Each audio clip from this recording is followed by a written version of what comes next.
How do I use crafts in my groups? Hi, I'm Louise Fouché from OTGrow. Welcome to our YouTube channel. We discuss tools, tips, and techniques to make you a more effective group facilitator. So this was an interesting question that I was posed by one of the people that have just completed the OTGrow training. The question came in the format of, please help me set up a program for crafts that we present in our facility.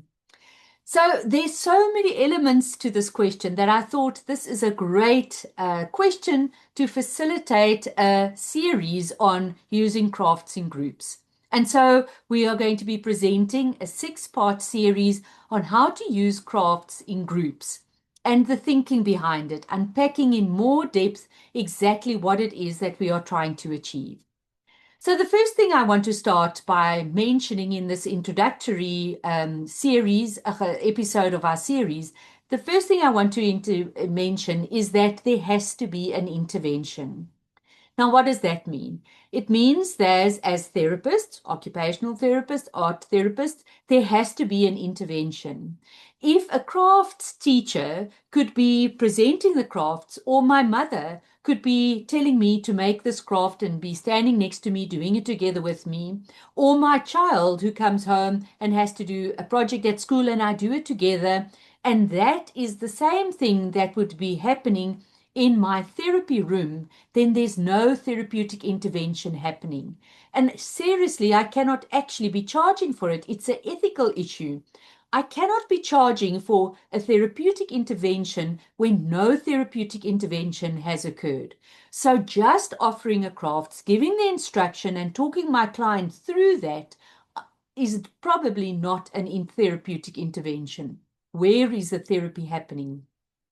So my first question I want to pose to you in this introductory episode is to ask yourself, is there tangible intervention? Am I, with my 4 or how many years studies and qualification, where am I bringing that training in to make sure that what I am bringing with the craft is actually therapeutic and is going to make therapeutic shifts for my client?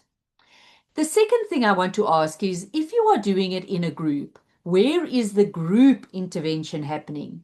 We know that a group, the group is more than the sum of the parts.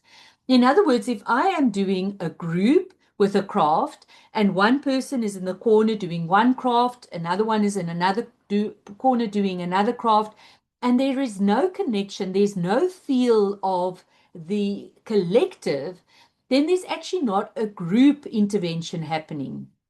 And so we need to keep that in mind. Where is the whole that we are facilitating as a group intervention and bringing the craft along in that? So if you are using crafts in a group, stand back and think, where and how can I be facilitating the collective and still be using the craft? And lastly, the question that I ask is, what are you wanting to achieve by using crafts? And I'm going to pause here for a moment because this is a really important question. What do you want to achieve when you bring crafts into your intervention or your group? A lot of times when I ask this question, the answer I get from therapists is, I want them to learn this craft so that they can implement it at their home as a leisure activity. And then I normally follow it up by a question, all right, how many of your clients are actually going to go home and implement this craft that they have participated in as a leisure activity?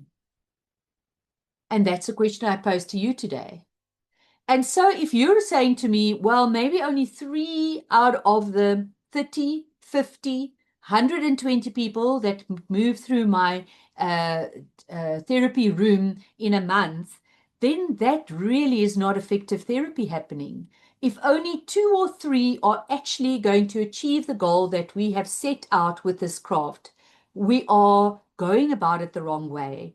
And that's the other reason why we decided to make this series of using crafts in groups.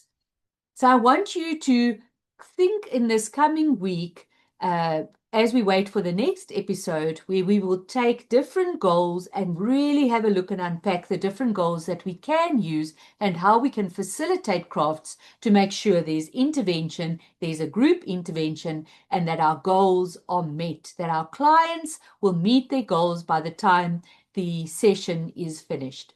I am so looking forward to journeying with you on these 6 episodes, and please join us for the next one. In the meantime, if you want to pop us a comment, how do you use crafts? What are you trying to achieve when you use crafts? That would be great, and you can join this conversation. In the meantime, happy facilitation.